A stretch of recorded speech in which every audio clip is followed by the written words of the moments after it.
So I love watching Drive Survive, and I always see their interview scene, and I'd always think to myself, let's see if I can recreate that.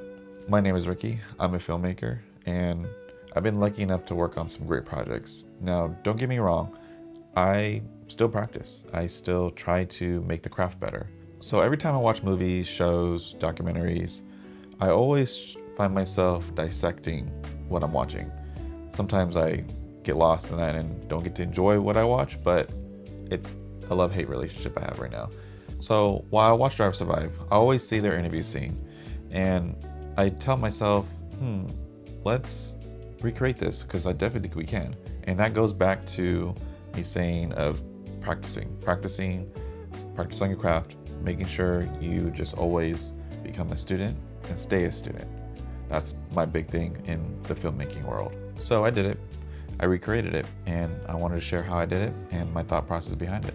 So to start, I decided to go online, do a little research, and see if I can figure out how they exactly did this. So I found a video, and lucky enough it shows BTS of what they did for the interview. Here it is, here's a frame here, and I noticed first thing off the bat is that they have one light here, and they have one light here.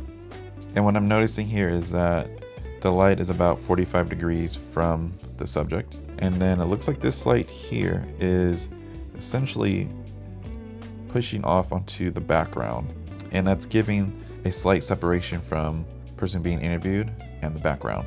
So let's go to the actual frame of what they're doing. I'm noticing that yes, the light is about 45 degrees, because you can tell there's a nice little Rembrandt there. And then the light that is shining on the backdrop, you can notice it here. You see this nice little separation that you're getting from the subject and the backdrop. Now, if they didn't have this light here, this would just be completely black. All this right here, black. Wouldn't have much character, so I can see why they did that. And it's a very common technique used in interviews when there's a solid backdrop. So now that I showed you how I dissected the frame, I'm going to show you how I actually filmed it. So I had to find a location. I live in Sacramento, California, so what no better place than Importer Studios. They were nice enough to let me use the space to create this piece. And if you're ever in the region and you're looking for a studio, check them out. Quick little side note, I forgot to mention what gear I used, because you guys probably would like to know that. I used a Sony Fx3 along with a Sigma 50mm, two VL300 Godox lights, along with one softbox and one bounce board. So when I first get there, I set up the backdrop, and then I move on to the lighting. I get my key light, and then I get my light that's hitting the backdrop. I put the lights in a general area, so when I turn the camera on, get the viewing, I can just fine tune where I need to have those lights. I then set up the camera, and then now I use a director's monitor to actually see what the camera is seeing. This is where I start fine tuning the light. I start adjusting exactly where this light needs to be. I'm noticing the shadows, and I'm trying to match exactly what I'm seeing on those interviews on Drive to Survive. Luckily enough, I have this reference image, so it was pretty easy to do. Just start moving the light around, and then until you get the location that you essentially want it, and you're golden. So it looks like I got the shot good. Another thing I forgot to mention was that there was a white bounce board that I used. I had it on the right side of me, directing light up towards my right side of my face. I did notice that on the reference image, they had a bounce board do the same exact thing. And what it does is fill the shadow side, so it's not so just dark, and just to give a nice little fill on the shadowy side of the face. And now we move on to the editing. The next thing we do is we bring the clip on the timeline, and then we also bring the reference clip that we have from the video that we saw earlier, just so we can kind of go back and forth and making sure we get things really fine-tuned. So as you notice, my image is very flat. I film in S-Log3, and the reason why I do this is because I want more control when I do color grade. So we're gonna go to the color tab, and then you'll see here, I already have my node set up. I already color graded this, but we're gonna I'm gonna walk you step by step of how I did it. So the first thing I did was I took the reference frame, and I'm looking at these scopes here, and I'm noticing that everything's pretty low for the most part. It's not overly bright and overly lit. It has that still like dark and moody look. So I pretty much need to get my exposure to match kind of what I'm seeing here. So this is what my waveform looks straight out of the camera. It's a little high, as you can see, compared to theirs.